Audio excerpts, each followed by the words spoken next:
ಮೂಡ ವಿವಾದದಿಂದ ಪಾರಾಗೋದಕ್ಕೆ ಮುಖ್ಯಮಂತ್ರಿ ಸಿದ್ದರಾಮಯ್ಯನವರು ಈಗ ಅಹಿಂದ ಬ್ರಹ್ಮಾಸ್ತ್ರದ ಮೊರೆ ಹೋಗಿದ್ದಾರೆ ಅಂತ ಈಗ ಎಲ್ಲ ಕಡೆ ರಾಜಕೀಯ ಪಡಸಾಲೆಯಲ್ಲಿ ಚರ್ಚೆ.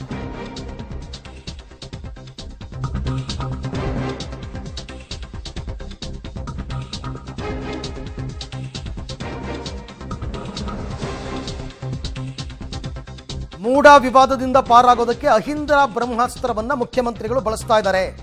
ಸಿಎಂಗೂ ಸಿಎಂ ಆಪ್ತರಿಗೂ ಈಗ ಅಹಿಂದವೇ ಟ್ರಂಪ್ ಕಾರ್ಡ್ ಆಗ್ಬಿಟ್ಟಿದೆ. ಅಹಿಂದ ಬಲದಿಂದ ಅಧಿಕಾರಕ್ಕೇರಿದ್ದ ಸಿಎಂಗೆ ಅಹಿಂದಾದಿಂದಲೇ ರಕ್ಷಣೆ. ಅಹಿಂದ ಜಾತಿ ಜನಗಣತಿ ಅಸ್ತ್ರವನ್ನು ಬಳಸ್ತಾ ಇದ್ದಾರೆ ಸಿಎಂ ಸಿದ್ದರಾಮಯ್ಯ. ಜಾತಿ ಜನಗಣತಿ ಪ್ರಸ್ತಾಪದ ಮೂಲಕ ಅಹಿಂದ ಬಲದ ಕ್ರೋಢೀಕರಣದ ಪ್ಲಾನ್ ಅನ್ನು ಮಾಡ್ಕೋತಾ ಇದ್ದಾರೆ. ಜಾತಿ ಜನಗಣತಿ ವರದಿ ಸಚಿವ ಸಂಪುಟದಲ್ಲಿ ಮಂಡನೆ ಮಾಡೋದು, ಅಹಿಂದ ನಾಯಕತ್ವಕ್ಕೆ ಪ್ರಬಲ ಸ್ಥಾನಮಾನ ನೀಡಬೇಕು ಅಂತಕ್ಕಂಥ ಚಿಂತನೆ. ಇನ್ಫ್ಯಾಕ್ಟ್ ಇವರೆಲ್ಲ ಇಷ್ಟು ಒತ್ತಾಯ ಮಾಡ್ತಿರೋದೇ ಅದಕ್ಕೋಸ್ಕರ. ಜಾತಿ ಜನಗಣತಿಯಲ್ಲಿ ಯಾವ ಸಮುದಾಯದವರ ಸಂಖ್ಯೆ ಜಾಸ್ತಿ ಇದೆ ಅವ್ರು ಕೇಳ್ತಾರೆ, ನಮಗೆ ಹೆಚ್ಚಿನ ಸ್ಥಾನಮಾನ ಕೊಡಿ, ನಾವು ಜಾಸ್ತಿ ಸಂಖ್ಯೆಯಲ್ಲಿದ್ದೀವಿ ಅಂತ. ಇದನ್ನೇ ಅಸ್ತ್ರ ಮಾಡಿಕೊಂಡು ಅದರಿಂದ ರಕ್ಷಣೆ ಪಡೆಯೋದಕ್ಕೆ ಸಿದ್ದರಾಮಯ್ಯನವರು ಪ್ರಯತ್ನ ಪಡ್ತಾ ಇದ್ದಾರೆ ಅಂತಕ್ಕಂಥದ್ದು ಈಗಿನ ಲೆಕ್ಕಾಚಾರ. ಆದರೆ ಅದನ್ನು ಅವರು ಮಂಡಿಸ್ತಾರಾ ಇಲ್ವಾ, ಅದನ್ನು ಟೇಬಲ್ ಮಾಡ್ತಾರಾ ವಿಧಾನಸೌಧದಲ್ಲಿ ಏನು ಅಂತ ಗೊತ್ತಿಲ್ಲ. ಬಟ್ 2013ರಿಂದ 2018 ತನಕ ಅವರು ಮುಖ್ಯಮಂತ್ರಿ ಆಗಿದ್ದಾಗಲೇ ಮಾಡಿಸಿರೋದಿದು, ಈಗಲ್ಲ. ಅವಾಗಿಂದ ಹಾಗಾದರೆ ಯಾಕೆ ಇದನ್ನು ಜಾರಿಗೆ ತಂದಿಲ್ಲ? ಆಗ 5 ವರ್ಷ ಸಿ ಎಂ ಆಗಿದ್ದರು ಸಿದ್ದರಾಮಯ್ಯನವರು, ಅದಾದಮೇಲೆ 14 ತಿಂಗಳು ಕುಮಾರಸ್ವಾಮಿ ಸಿ ಎಂ ಆಗಿದ್ದರು ಕಾಂಗ್ರೆಸ್ ಬಲದಿಂದ.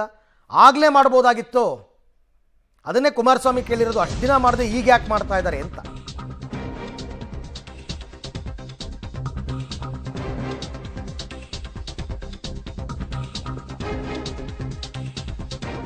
ಒಂದು ವೇಳೆ ಏನಾದರೂ ಸಿ ಎಂ ಬದಲಾದರೆ ಅಹಿಂದ ನಾಯಕರಿಗೆ ಮಾನ್ಯತೆಯನ್ನು ಕೊಡಿ ಅಂತ ಒತ್ತಡ ಹಾಕ್ತಾ ಇದ್ದಾರೆ ಅಹಿಂದ ನಾಯಕರು. ಅಹಿಂದ ನಾಯಕರಿಗೆ ಮುಂದಿನ ಸಿ ಎಂ ಪಟ್ಟ ಅಂತ ಕೆಲವರು ಪಟ್ಟು ಹಿಡಿದಿದ್ದಾರೆ. ಸತೀಶ್ ಜಾರಕಿಹೊಳಿ, ಪರಮೇಶ್ವರ್, ಮಹದೇವಪ್ಪ ಇವರೆಲ್ಲರೂ ಕೂಡ ಅಹಿಂದ ನಾಯಕತ್ವ ಮುಂದುವರಿಸುವಂತೆ ಸಿ ಎಂ ಆಪ್ತರಿಂದ ಪ್ರಸ್ತಾಪ ಕೂಡ ಹೋಗಿದೆ. ಅಹಿಂದ ಅಸ್ತ್ರ ಪ್ರಯೋಗಿಸಿ ಹೈಕಮಾಂಡ್ ಮೇಲೆ ಒತ್ತಡ. ಈ ಮಧ್ಯೆ ಅಕ್ಟೋಬರ್ 15ಕ್ಕೆ ರಾಜ್ಯಕ್ಕೆ ವೇಣುಗೋಪಾಲ್ ಕೂಡ ಎಂಟ್ರಿ ಆಗ್ತಾ ಇದ್ದಾರೆ. ಅವರು ಈ ಎಲ್ಲ ವಿಚಾರವಾಗಿ ಚರ್ಚೆಯನ್ನು ಮಾಡ್ತಾರೆ. ಮುಂದೇನು ಮಾಡಬೇಕು? ಆ್ಯಕ್ಚುಲಿ ಇವರೆಲ್ಲ ಆ್ಯಕ್ಟಿವ್ ಆಗಿರೋದೇ ಅದಕ್ಕೋಸ್ಕರ. ಯಾರು? Satish Jarkiholi, Parameshwar, doctor H C Mahadevappa, ಆಮೇಲೆ ಎಲ್ಲರೂ ಹೋಗಿ ಮಲ್ಲಿಕಾರ್ಜುನ್ ಖರ್ಗೆ ಅವರನ್ನ ಭೇಟಿ ಆಗ್ತಿರೋದು ಎಲ್ಲ ಅಹಿಂದ ವರ್ಗದವರೇ. ಒಂದು ವೇಳೆ ಮುಖ್ಯಮಂತ್ರಿ ಬದಲಾವಣೆ ಆದರೆ ಡಿ ಕೆ ಶಿವಕುಮಾರ್ ಕೊಡಬಾರ್ದು, ಅಹಿಂದ ವರ್ಗದವರು ಕೊಡಬೇಕು. ಯಾಕೆ ಅಂದರೆ ಸರ್ಕಾರ ಬಂದಿರೋದೇ ಅಹಿಂದ ವರ್ಗದವರಿಂದ, ಪ್ರಬಲ ಸಮುದಾಯ.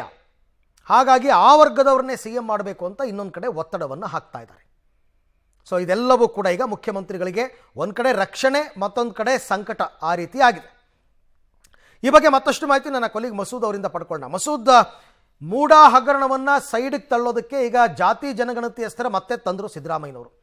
ಅದರಿಂದ ಒಂದು ರೀತಿ ಅನುಕೂಲ ಆಗಿದೆ ಅವ್ರಿಗೆ, ಇಲ್ಲ ಅಂತಲ್ಲ. ಮತ್ತೊಂದು ಕಡೆ ಒಂದು ವೇಳೆ ಏನಾದರೂ ರಾಜೀನಾಮೆ ಕೊಡುವ ಸಂದರ್ಭ ಬಂದರೆ ಅಹಿಂದ ವರ್ಗದವರಿಗೆ ಸಿ ಎಂ ಮಾಡಬೇಕು ಅಂತಕ್ಕಂಥದ್ದು, ಈ ವಿಚಾರದಲ್ಲಿ ಒತ್ತಡಕ್ಕೆ ಸಿಕ್ಕಾಕೊಂಡ್ರ ಅಂತ. ಅರವಿಂದ್, ಈಗ ಮುಖ್ಯಮಂತ್ರಿಗಳಾಗಲಿ ಮುಖ್ಯಮಂತ್ರಿಗಳ ಆಪ್ತರಾಗಲಿ ಅವರಿಗೆ ಒಂದೇ ಟ್ರಂಪ್ ಕಾರ್ಡು, ಅದು ಅಹಿಂದ. ಈಗಾಗಲೇ ವಿರೋಧ ಪಕ್ಷಗಳ ವಿರುದ್ಧವಾಗಿ ಅಹಿಂದ ಬ್ರಹ್ಮಾಸ್ತ್ರವನ್ನು ಮುಖ್ಯಮಂತ್ರಿಗಳು ಪ್ರಯೋಗ ಮಾಡಿದ್ದಾರೆ. ಈಗ ಜಾತಿ ಜನಗಣತಿ ವರದಿಯನ್ನು ಕೂಡ ಮುನ್ನೆಲೆಗೆ ತಂದಿದ್ದಾರೆ. ಕಳೆದ ಫೆಬ್ರವರಿನಲ್ಲಿ ಜಯಪ್ರಕಾಶ್ ಹೆಗಡೆ ಅವರು ಸರ್ಕಾರಕ್ಕೆ ವರದಿ ಸಲ್ಲಿಕೆ ಮಾಡಿದರು. 8-9 ತಿಂಗಳಾಗಿದೆ. ಈ ಅವಧಿಯಲ್ಲಿ ಏನೂ ಕೂಡ ಮಾಡಲಿಲ್ಲ. ಈಗ ಅವ್ರಿಗೆ ಮುಡಾ ಬಿಕ್ಕಟ್ಟು ಎದುರಾದ ಹಿನ್ನೆಲೆಯಲ್ಲಿ ಒಂದು ರೀತಿಯಲ್ಲಿ ಅಧಿಕಾರದ ಅನಿಶ್ಚಿತತೆ ಸನ್ನಿವೇಶ ಸೃಷ್ಟಿಯಾಗಿದೆ. ಇಂಥ ಸಂದರ್ಭದಲ್ಲಿ ಜಾತಿ ಜನಗಣತಿ ಮಂಡನೆ ಮೂಲಕ, ಆ ಜಾರಿ ಒಂದು ಪ್ರಯತ್ನ ಮೂಲಕ ಅಹಿಂದ ರಕ್ಷಣೆಗೆ ಮುಂದಾಗಿದ್ದಾರೆ ಅನ್ನುವಂಥ ಚರ್ಚೆ ರಾಜಕೀಯ ವಲಯದಲ್ಲಿ ಕೇಳಿ ಬರ್ತಿದೆ.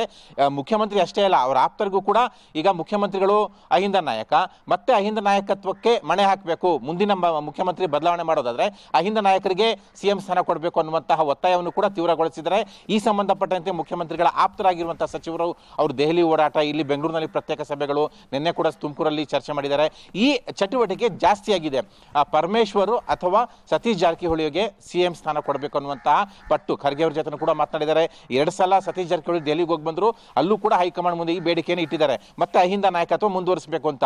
ಎಲ್ಲವನ್ನು ಕೂಡ ಹೈಕಮಾಂಡ್ ಒಂದು ರೀತಿಯಲ್ಲಿ ಅವಲೋಕನ ಮಾಡ್ತಾ ಇದೆ. ಆದರೆ ಯಾವಾಗ ಇಡಿ ಎಂಟ್ರಿ ಆಯಿತು, ಆ ನಂತರ ಹೈಕಮಾಂಡ್ ಕೂಡ ಒಂದು ರೀತಿಯಲ್ಲಿ ಅಂತರ ಕಾಯ್ದುಕೊಂಡಿದೆ.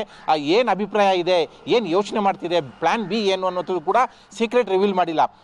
ಅಕ್ಟೋಬರ್ 15ಕ್ಕೆ ಈಗ ವೇಣುಗೋಪಾಲ್ ಅವರು ಬರ್ತಿದ್ದಾರೆ. ಇಲ್ಲಿ ಅಭಿಪ್ರಾಯ ಸಂಗ್ರಹ ಮಾಡುವ ಸಾಧ್ಯತೆ ಇದೆ. ಇಲ್ಲಿನ ಸನ್ನಿವೇಶ ಅವಲೋಕನ ಮಾಡಿ ಹೈಕಮಾಂಡ್ಗೂ ಕೂಡ ವರದಿ ಕೊಡ್ತಾರೆ. ಒಂದು ರೀತಿಯಲ್ಲಿ ಏನಾದರೂ ಒಂದು ಮಹತ್ತರ ತೀರ್ಮಾನ ಆಗುವ ಸಂಭವ ಕಾಂಗ್ರೆಸ್ನಲ್ಲಿದೆ ಅನ್ನುವಂತಹ ಸನ್ನಿವೇಶಗಳು ಸುಳಿವು ಕೊಡ್ತಾ ಇರುವಂಥದ್ದು. ಆ ಹಿನ್ನೆಲೆಯಲ್ಲೇ ಈ ಅಹಿಂದ ಬಲಕ್ಕೆ ಹೈಕಮಾಂಡ್ ಕೂಡ ಓಕೆ ಅನ್ನುತ್ತಾ ಇಲ್ವಾ ಅನ್ನುವಂಥದ್ದು ಕೂಡ ಒಂದು ರೀತಿಯಲ್ಲಿ ಕುತೂಹಲ ಮೂಡಿಸಿದೆ. ಒಟ್ಟಾರೆಯಾಗಿ ಒಂದು ರೀತಿಯಲ್ಲಿ ಅಹಿಂದ ದಾಳವನ್ನ, ಅಹಿಂದ ಟ್ರಂಪ್ ಕಾರ್ಡ್ ಅನ್ನೋನ್ನ ತೇಲಿ ಬಿಟ್ಟಿದ್ದಾರೆ. ಎಷ್ಟು ಮಟ್ಟಿಗೆ ಹೈಕಮಾಂಡ್ ಓಕೆ ಅಂತಾರೆ ಅನ್ನುವಂಥದ್ದು ಕಾದು ನೋಡಬೇಕು. ಜೊತೆಗೆ ಮುಖ್ಯಮಂತ್ರಿ ಮತ್ತು ಅವರ ಆಪ್ತರಿಗೆ ಈ ಒಂದು ವಿಚಾರದಲ್ಲಿ ಒಂದು ಸಕ್ಸಸ್ ಸಿಗುತ್ತಾ ಅನ್ನುವಂತಹ ರಾಜಕೀಯ ಕುತೂಹಲ ಕೂಡ ಮನೆ ಮಾಡಿದೆ. Arvind. Right Masood, thank you. ತಮ್ಮೆಲ್ಲ ಮಾಹಿತಿಗೆ ಧನ್ಯವಾದ. ನೋಡೋಣ ಹೈಕಮಾಂಡ್ ರಾಹುಲ್ ಗಾಂಧಿ, ಸೋನಿಯಾ ಗಾಂಧಿ, ಮಲ್ಲಿಕಾರ್ಜುನ್ ಖರ್ಗೆ ಏನು ತೀರ್ಮಾನ ತಗೋತಾರೆ ಅಂತ.